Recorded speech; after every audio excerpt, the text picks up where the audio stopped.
அவுதுல்லாஹி மினஷ் ஷைத்தானிர் ரஜீம். பிஸ்மில்லாஹிர் ரஹ்மானிர் ரஹீம்.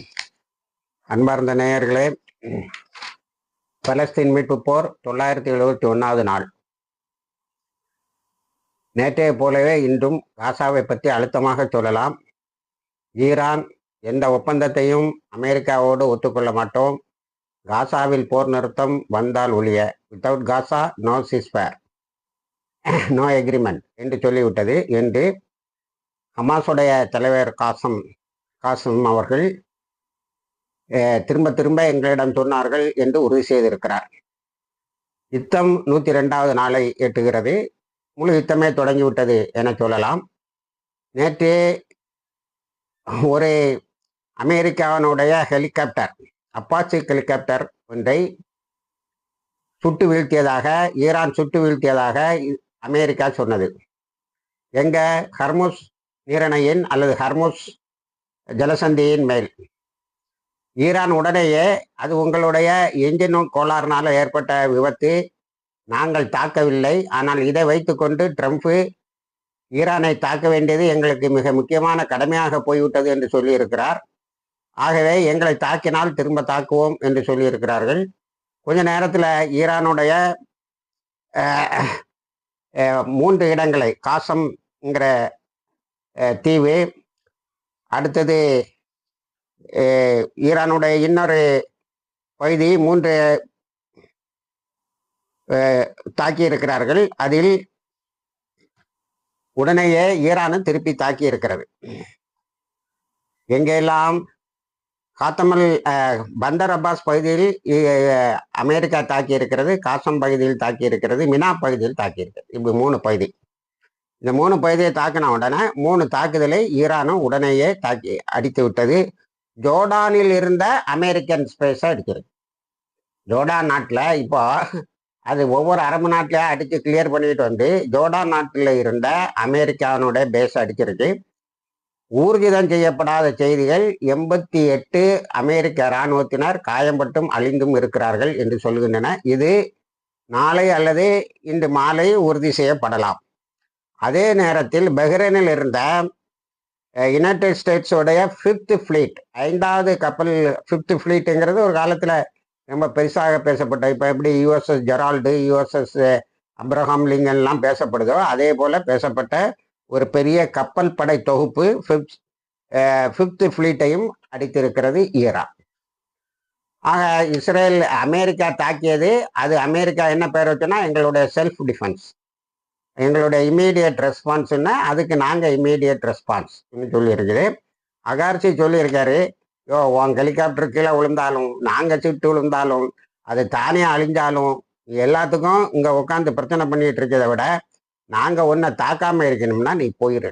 இதனிடையே ஜோர்டான் உட்பட எல்லா அரபு நாடுகளும் அமெரிக்காவிடம் உங்களுடைய கெடுபிடிகளை நிறுத்துங்க, உங்களுடைய கெடுபிடிகளால் நீங்கள் ஈரானை தாக்குறோம்னு சொல்லுவது, இஸ்ரேலை விட்டு தாக்குறது, இவையெல்லாம் எங்களை பாதிக்கும். உடனே அவன் எங்களை தான் அடிக்கிறான், எங்கள் மக்கள் அநியாயமாக பீதி வயப்பட்டு ஷெல்டர்களுக்கு ஓட வேண்டிய தேவை இருக்கிறது என்று வெறுப்போடு பேசி இருக்கிறார்கள். எங்களை விட்டுருங்க, நாங்கள் எப்படியா பொழைச்சிட்டு போகிறோம் அப்படின்னு சொல்லியிருக்கிறார்கள். இதுக்கு முன்னாடி இதில் நம்ம ரொம்ப முக்கியமாக நேற்று இன்னைக்கு நடந்த நிகழ்வுகளில் கவனிக்க வேண்டிய விஷயம் என்னன்னா, நெத்தன்யாஹுவுடைய ஒரு ஸ்பீச்சை, அதாவது நான் ஈரான் எங்களை தாக்கியவுடன், இஸ்ரேலை தாக்கியவுடன் நாமும் திருப்பி தாக்கணும், ஆனால் ஈரானால் திருப்பி தாக்க முடியவில்லைன்னுங்கிற ஸ்பீச்சை எல்லா ஊடகங்களும் போடுகின்றன, இஸ்ரேலிய ஊடகங்களை தவிர. வெஸ்டர்ன் மீடியா எல்லாம் அவருடைய ஸ்பீச்சை ஒரு 15 நிமிஷத்துக்கு தளராம போடுறாங்க. ஆக்சுவலாக நடந்தது என்னன்னா, ஈரான் தாக்கிய பிறகு இஸ்ரேல் தாக்கவில்லைங்கிறதான் உண்மை. நேற்று நான் சொன்னேன், எனக்கே நம்புறதுக்கு கடினமாக இருக்கிறது, நீங்கள் முடிவு செய்து கொள்ளுங்கள். ஆனால் இஸ்ரேல் நிச்சயமாக தாக்கலைங்கிறது தான் அதில் உள்ள உண்மை. அதை இஸ்ரேலி மீடியா நிறைய போட்டு கிளின்னு கிழிக்குது.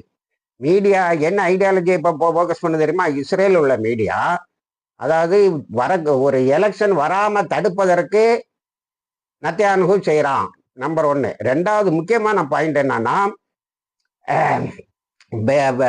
லெபனானுடைய தலைநகர் பெய்ரூத்தினுடைய புறநகர் பகுதிகளை தாக்கினால் ஈரான் தாக்கும்னு தெரியும். அந்த புறநகர் பகுதிகளை தாக்கியது எதனால் என்று சொன்னால் இந்த தேர்தல்களை தள்ளி வைப்பதற்கும் அதுக்கு பிறகு அமெரிக்காவினுடைய கோஆர்டினேஷன்ல தான் அது நடந்திருக்கு. பெய்ரூத்தை தாக்குனா ஈரான் தாக்கும்னு தெரியும், அப்ப யுத்தம் வெடிக்கும், அதனால தேர்தல் வராது. ஒண்ணு. ரெண்டாவது, வாஷிங்டன் கோஆர்டினேட் பண்ணிருக்குங்கிற உண்மை வெளியில வந்திருக்கு. இப்போ அந்த வான்வழி தடைகளை இஸ்ரேல் மீது ஈரான் தாக்குதல் நடத்தும் போது வான்வழி தடைகள் வழியாக தடுக்கவும் வாஷிங்டன் முயற்சி செய்திருக்கிறது என்பது, அமெரிக்கா முயற்சி செய்திருக்கிறது என்பது தெளிவாக இருக்கிறது. எவ்வளவு பெரிய நயவஞ்சகத்தனம் பார்த்துக்கிடுங்க. Iran blast. இப்போ இஸ்ரேலிய மீடியாக்கள் என்ன சொல்லுதுன்னா, நேத்துனா எனக்கு நம்ப முடியாத செய்தியா சொன்னேன், நெத்தன்யாஹு பொய் சொல்றான்னு. அதனாலதான் அந்த பொய்யை வெஸ்டர்ன் மீடியா முழுவதும் போடுவாங்க. நம்ம நாட்டு ஊடகங்களும் ஒரு 5 நிமிஷம் அவனோட ஸ்பீச்சை, நெத்தன்யாஹுவோட ஸ்பீச்சை காட்டணும்னு காட்டுது. ஆனா இஸ்ரேலி மீடியா எதுவும் கூட அவனுடைய ஹீப்ரூல தான் அந்த அவங்க லாங்குவேஜில் தான் பேசியிருக்கான். ஆனா யாரும் இஸ்ரேலிய மீடியா எதுவும் அதை அதிகமாக பிரஸ்தாபிக்கவில்லை. ஆனா இஸ்ரேலி மீடியா என்ன சொல்லிச்சுன்னா, இஸ்ரேலி மீடியால மிக முக்கியமாக நாம் கருதுவது channel 12, Israeli efforts to separate Iran and Hezbollah have failed.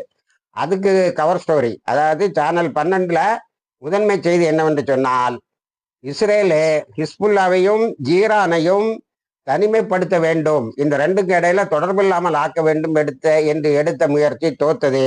ரெண்டும் இப்போ ஒன்னானது மட்டுமல்ல, லெபனானை பாதுகாக்கிற, பியூரோத்தை பாதுகாக்கிற பொறுப்பை ஈரான் எடுத்துக்கொண்டதுங்கிறது அதனுடைய செய்தி.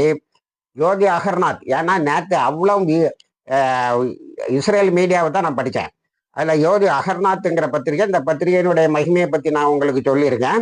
அது ஜியோனிசம் ஸ்டார்ட் பண்ண 1886களிலே இருந்து தொடங்கப்பட்டது. அது என்ன சொல்லுதுன்னு சொன்னா, Iran demonstrated it's ability to shape a new regional equation. Iran தன்னுடைய பலத்தை காட்டி இந்த பக்கத்துல நான் தாயா எல்லாம் என்று காட்டி விட்டது. ஒரு ரீஜனல் ஈக்குவேஷனை, அதாவது அந்த பகுதியில் உள்ள படைபலத்தில் நான் மிகுந்தவன் என்பதை நிலைநாட்டி விட்டது. அடுத்தது இஸ்ரேலி ஹோம் என்ன சொல்லுதுன்னா, இஸ்ரேலி ஹோம்ங்கிற பத்திரிகை நேற்று நடந்த அட்டாக்கு, அதாவது பெய்ரூத் மீது முந்தா நாள் நடந்த அட்டாக்கு, பெய்ரூத் மீது நடந்த அட்டாக்கு கோஆர்டினேட்டட் பை வாஷிங்டன். ட்ரம்ப்பை மார்க்கோ ரூபியோ சொல்லக்கூடிய அமைச்சர் தான் ட்ரம்ப்கிட்ட ஒப்புதல் வாங்கி கொடுத்தாருன்னு. அப்ப ட்ரம்ப் ஒண்ணுமே தெரியாது, நான் இஸ்ரேலை தாக்கப்படாது, இஸ்ரேலை தாக்க முடியல. ஏன் தெரியுமா? நேற்று ஈரான் கொடுத்த அடியில அந்த F-35 hub completely destroyed. Ramat Davis, இதுதான் மிக 3 முக்கியமான இது. நவாட்டிம், ராமத் டேவிஸ், அடுத்த ரமலால ஒரு செட்டில்மெண்ட், இவ்வளோ அடிச்சல.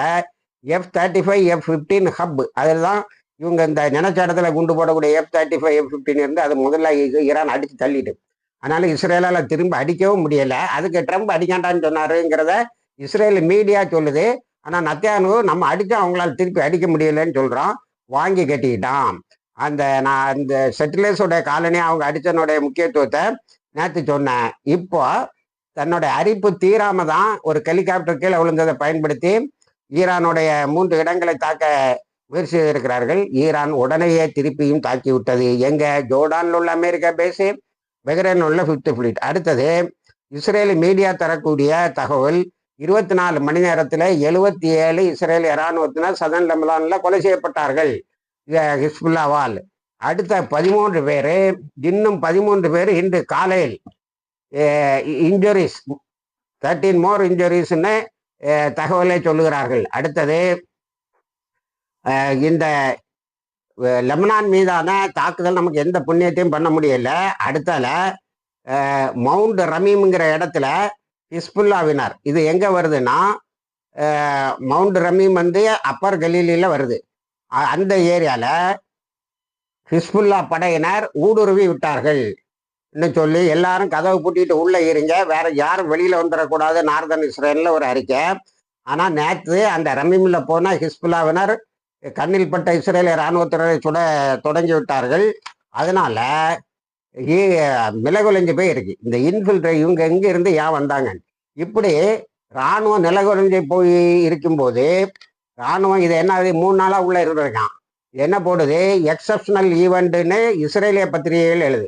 Exceptional event amid infiltration but the army wanted to ignore or not to publish. அதாவது இந்த செய்தி வெளியில தெரியக்கூடாது என்று அவர்கள் விரும்பினார்கள். ஏன்னா இஸ்ரேலி மீடியா உடனேயே நமது இராணுவம் என்ன செய்துகிட்டு இருக்கீங்கிற ஒரு பெரிய கேள்வியை எழுப்பி விடுவார்கள்.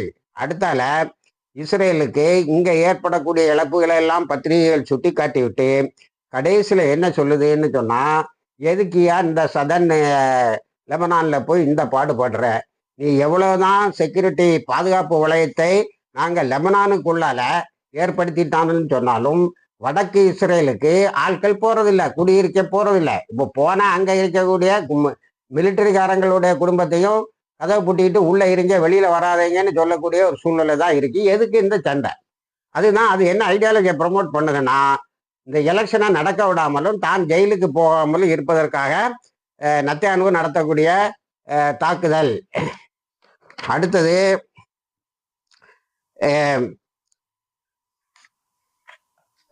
ஒரு கிளாரிபிகேஷன் எல்லா இடமும் தேவைப்படுது.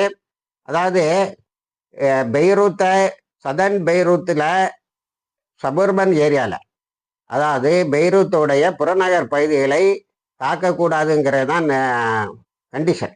இது ஈரான் அமெரிக்காவோடு போட்ட நோ கான்ஃபரன்டேஷன் இன் லெபனான் சொன்னதுக்கு என்ன அர்த்தம்னா, கடைசியில் அது கொஞ்சம் சுருங்கி லெபனான் மீது பெய்ரூத் மீது தாக்குதல் நடக்கக்கூடாதுன்னு வந்தது. பெய்ரூத் மீது தாக்குதல் நடத்தினா நாங்கள் தாக்குவோம்னு சொல்லி தான் தாக்குனாங்க. ஆனால் எல்லாரும் சொல்கிறாங்க, சில ஊடகங்கள் என்ன சொல்லுகின்றன என்று சொன்னால், லெபனான் மீதே தாக்குதல் நடக்க விடாது. லெபனானில் தாக்குதல் சதர்ன் ஏரியாவில் நடக்கும். ஏன்னா சதர்ன் ஏரியாவில் ஒரு 2-3 கிலோமீட்டர், நான் சொன்ன மாதிரி ஒரு 4 கிலோமீட்டரில் இருக்கக்கூடிய அந்த கேஸில் இந்த ஏரியாக்களில் சண்டை நடந்துகிட்டு இருக்கு. இந்த ஏரியாவெல்லாம் கையகப்படுத்தி ஈரான் தனக்கு ஒரு பாதுகாப்பு வளையத்தை லெபனானுக்குள்ளால, சதர்ன் லெபனான அல்லது நார்தன் இஸ்ரேல் அந்த ஏரியாவில் ஏற்படுத்தி கொள்ள வேண்டும் என்று முயற்சி செய்கிறார். தெற்கு லெபனானில் தனக்கு ஒரு பாதுகாப்பு வளையம் வேணும், அப்பந்தான் வடக்கு இஸ்ரேலுக்கு ஆளு போகும்னு. அதை பீஸ்ஃபுல்லாக அடிச்சு நுரைச்சி எங்கள் ஏரியாவில் நீ இருக்கக்கூடியது, நீ ஓடி போயிருன்னு சொல்லுது. இப்போ அவங்கள பல இடங்களில் இருந்து விரட்டி விட்டு இப்பொழுது அப்பர் கலீலி வரைக்கும் இன்ஃபில்ட்ரேஷனும் நடந்திருக்கு. இப்படி தொடர்ந்து அடி வாங்கி கொண்டு இருக்கிறது ஈரான் இஸ்ரேலோட இராணுவம். இதில் அதுக்கு இன்னொரு நெருக்கடி என்னன்னா, கெரிடிம்கிட்ட போய் எனக்கு கொஞ்சம் ஆள் கொடுங்கன்னு கேட்டிருக்கேன். இந்த பழமைவாத ஜூ இருக்கிறாங்க இல்லையா, யூதர்களுக்கு ஒரு இது இருக்கக்கூடாது, ஒரு ஸ்டேட் இருக்கக்கூடாது, அது கடைசி நாளில் தான் நடக்குங்கிறது. அவங்கள்ட்ட போய் கொஞ்சம் ஆள் கொடுங்கன்னு கேட்டிருக்கேன். குறவு கட்டாயப்படுத்தியிருக்கான். கட்டாயப்படுத்தி உத்தரவுகளை பிறப்பித்திருக்கிறார் நத்தியானுவு. நேற்று இஸ்ரேலிய இராணுவ தலைமையகத்துக்கு 12 அந்த ஹெரிடிம் ஜூஸில் பல பிரிவுகள் இருக்கும் போல தெரியுது. அதில் 12 பிரிவை சார்ந்தவர்கள் நாங்கள் எங்களுடைய ஆட்களை தரமாட்டோம், இந்த எங்களை நீ கொலை செய்தாலும் மரணமே சிறந்தது இதில் சண்டை போடுவதை விட என்று சொல்லி இருக்கிறார்கள். ஆக இன்னைக்கு காலையில் ஒரு பத்திரிகை செய்தி ரொம்ப இம்ப்ரெசிவாக இருக்கேனால சொல்லணும்னு நினைக்கிறேன். ஈரான் ஒரு புது சட்டத்தை கொண்டு, சேனல் 12 என்ன சொல்லுதுன்னா, ஈரானில் ரூலர்ஸ் என்ன சொல்லிட்டாங்கன்னா, we will attack but you should not attack. நாங்கள் ஒன்றை தாக்குவோம். இஸ்ரேல்கிட்ட என்ன சொல்கிறாங்க, நாங்கள் ஒன்றை தாக்குவோம், நீ எங்களை தாக்கக்கூடாது, தாக்குனா அழிஞ்சிருவேன்னு ஒரு புது டாமினேஷனை இந்த ஏரியாவில், புது ஆதிக்கத்தை ஈரான் இந்த பகுதியில் கொண்டு வந்து விட்டது. இப்போ ஆக்சிஸ் ஆஃப் ரெசிஸ்டன்ஸ் எல்லாம் ஒன்றா சேர்ந்துட்டாங்கங்கிறது செய்தி. அடுத்தது காசாவுக்கு வந்தால், நேற்றும் காசாவில் ஒரு 3 பேர் கொலை செய்யப்பட்டு இருக்கிறார்கள். 43 பேர் புதுசாக ட்ரீட்மெண்ட்டுக்காக எகிப்து வழியாக வெளியில் போயிருக்காங்க. 19,500 18,500 பேர் வெளிநாடுகளில் மருத்துவம் சிகிச்சை தேவைப்படுபவர்கள் காசாவில் இருந்தார்கள். ஆனால் இன்று காசாவினுடைய ஹெல்த் மினிஸ்ட்ரி சொல்லுது என்னன்னா, 16,500 பேர் தான் இனிமேல் வெயிட்டிங், மீதி எல்லாம் போயிட்டாங்க அப்படின்னு. அப்போ ஏறத்தாழ ஒரு 3,000 பேர் ட்ரீட்மெண்ட்டுக்கு போயிருக்காங்கன்னு எடுத்துக்கொள்ள முடிகிறது. இதை நம்ம அப்படியே கன்ஃபார்ம் பண்ணலாம். அடுத்தது ஐக்கிய நாடுகள் சபை ஒரு ரிப்போர்ட்டு ஒன்று ஹமாஸுக்கு எதிராக தயாரித்திருக்கிறது. அதில் என்னவென்று சொன்னால், அவங்க இந்த கொராபரேட்டர்ஸ், இஸ்ரேலுடைய ஏஜெண்டுகளை ரொம்ப சித்திரவதை பண்ணிட்டாங்க, அதெல்லாம் வார் கிரைம்ஸில் வரும் அப்படின்னு. அதாவது இஸ்ரேல்கிட்ட பணமும் ஆயுதம் வாங்கிட்டு சாப்பாடு வாங்க போனவனை சுட்டு கொள்றது, தண்ணி பிடிக்க போன குழந்தைகளை சுட்டு கொள்றது, காசாவுக்குள்ளால வந்த உணவுப் பொருட்களையும் ஹியூமானிட்டேரியன் ஏடுன்னு சொல்லக்கூடிய மனிதாபிமான உதவிகளையும் கொள்ளை அடிச்சதுனால சண்டை போட்டதில் அவனை செத்தா இவங்க என்ன சொல்றாங்கன்னா அது வார் கிரைமுங்கிறாங்க. அதுக்கு ஹமாஸை நாங்கள் குற்றம் பிடிப்போம் என்று சொல்லி இருக்கிறார்கள். ஆனால் இது எல்லாத்தையும் தூக்கி வெளியில போட்டுக்கிட்டு ஹமாஸ் தலைவர்கள் நாங்கள் எகிப்தில் பேசிட்டு இருக்கிறோம் சீஸ்ஃபயருக்கு, ஆனால் ஈரான் எங்களுக்கு உறுதி தந்திருக்கிறது. நாங்கள் சொல்லக்கூடிய சீஸ்ஃபயரின் ஆல் ஃப்ராண்டுங்கிறதுல காசா நிச்சயமாக இணையும். எப்படி லெபனானை நாங்கள் சேர்த்திருக்கிறோமோ அதே போல காசாவும் சேர்த்திருக்கிறோம். எல்லா இடமும் இந்த சண்டையை நிறுத்துவோம் என்று அசூரன்ஸ் கொடுத்துருக்காங்கன்னு எல்லோரும் ஈரானை பாராட்டி இருக்கிறார்கள். இனிமேல் அல் ஜசீரா இந்த நாய்களை விட்டு இறைப்பினா நான் ஒரு சின்ன செய்தியாக சொல்லிட்டு போயிட்டேன். இஸ்ரேலுடைய சிறைகளில் இருக்கும் பாலஸ்தீனர்களை நாய்களை விட்டு சித்திரவதை செய்கிறார்கள்னு அல் ஜசீரா 40 நிமிஷத்துக்கு ஒரு டாக்குமெண்ட்ரியை தயார் பண்ணி அது உலகத்தில் ரொம்ப வைரல் ஆகிட்டு வருது. அதுவும் நெத்தன்யாஹுவுக்கு எதிரான போர்க்குற்றங்களில் ஒன்றாக இணைக்கப்படலாம். இது இப்போ ஃபேஸ்புக்ல எல்லாம் கிடைக்குது, நீங்க அதை பார்க்கலாம். இணைந்திருங்கள், தகவல்களை தருகிறோம். வாசிர் தவானா அல்ஹம்துலில்லாஹி ரப்பில் ஆலமீன்.